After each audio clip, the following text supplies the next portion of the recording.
Hi hello welcome to lotus. ఏంటి trolley బ్యాగ్స్తో ఎక్కడికి వెళ్తున్నాను అనుకుంటున్నారు? అదేనండి, మా హోమ్ టౌన్కి వెళ్తున్నాం హైదరాబాద్ నుంచి.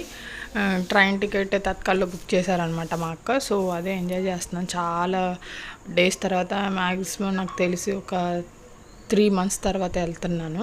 ఎంత బాగా అనిపిస్తుందో క్లైమేట్, ఆ చల్లదనం, ఆ పచ్చడి చేలు ఇవన్నీ కూడా. రైల్వే స్టేషన్ ఇప్పుడు ఇవి బొబ్బర్లు అంటారు కదా, అవి వేసారనమాట. సీజన్ కదా, అవన్నీ చూపిస్తున్నాను. నాకు బాగా ఇష్టం కొండలు కూడా. నేచర్ అనేది ఎవరికి ఇష్టం ఉండదు చెప్పండి? ఎంతమందికి నేచర్ అంటే ఇష్టం? ఆ కొండలు ఎంత బాగా కనిపిస్తున్నాయో కదా. నేచర్ అంటే ఎంతమందికి ఇష్టం ఉండదు చెప్పండి? పచ్చని పొలాలు, పైర్లు చాలా బాగా అనిపిస్తాయి కదా. Enter the my house. మా ఇంటికి వచ్చేసాను. నా ప్యాలెస్ అనమాట. మా ఇంటి నేను ప్యాలెస్ అని పిలుచుకుంటాను.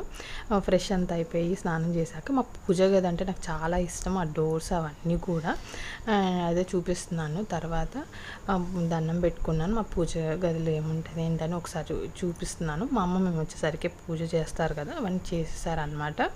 చాలా బాగా అనిపించి తులసి కోట కూడా ఉన్నది. తర్వాత అమ్మ మా కోసం అని చెప్పేసి వేడి వేడి వడలు చేసింది. అట్ ది సేమ్ టైం పల్లి చట్నీ నాకు చాలా ఇష్టం. ఇంకా తమలపాకు చెట్టు కూడా ఉందన్నమాట. ఉసిరి చెట్టు కూడా ఉంది. దాన్ని కూడా పూజిస్తూ ఉంటారనమాట అమ్మ. చాలా మంచిగా అనిపిస్తుంది.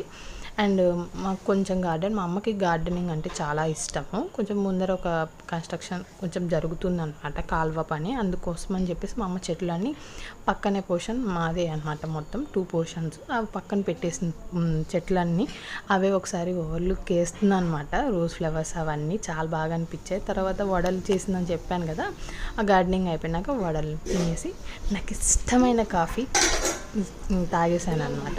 ఆ తర్వాత ఈ బుద్ధుడు కనిపిస్తే ఆ చక్రంతో ఆడుకొని, ఈ బుద్ధుడు నెత్తి మీద ఎన్ని రోజులు నేను ఏమనుకునేదంటే కర్లీ హెయిర్ అనుకునేదాన్ని. కానీ అది కర్లీ హెయిర్ కాదంట, నత్తలంట. ఆ నత్తలు ఎంతమందికి తెలుసో కమెంట్ సెక్షన్లో కమెంట్ చేయండి. దాని సారాంశం ఏంటో కూడా చెప్పండి. ఎట్ ది సేమ్ టైం తర్వాత ఆఫ్టర్నూన్ వచ్చేసరికి పప్పు, చిక్కుడుకాయ ఫ్రై, తర్వాత రసం అనమాట, అంటే పప్పు చారు చేసింది. తర్వాత పెరుగు యాజ్ యూజువల్. ఇంకా ఇవన్నీ వేసుకొని బూందీ వేసుకున్నాను. అమ్మ మిక్చర్ చేసింది, నాకు చాలా ఇష్టం. తినేసి లాస్ట్లో పెరుగన్నంతో ఎండ్ చేశాను అనమాట ఆఫ్టర్నూన్. బై ది వై మా ఎంట్రన్స్ మా ప్యాలెస్ తలుపు మీకు చూపిస్తున్నాను. చాలా బాగుంటుంది.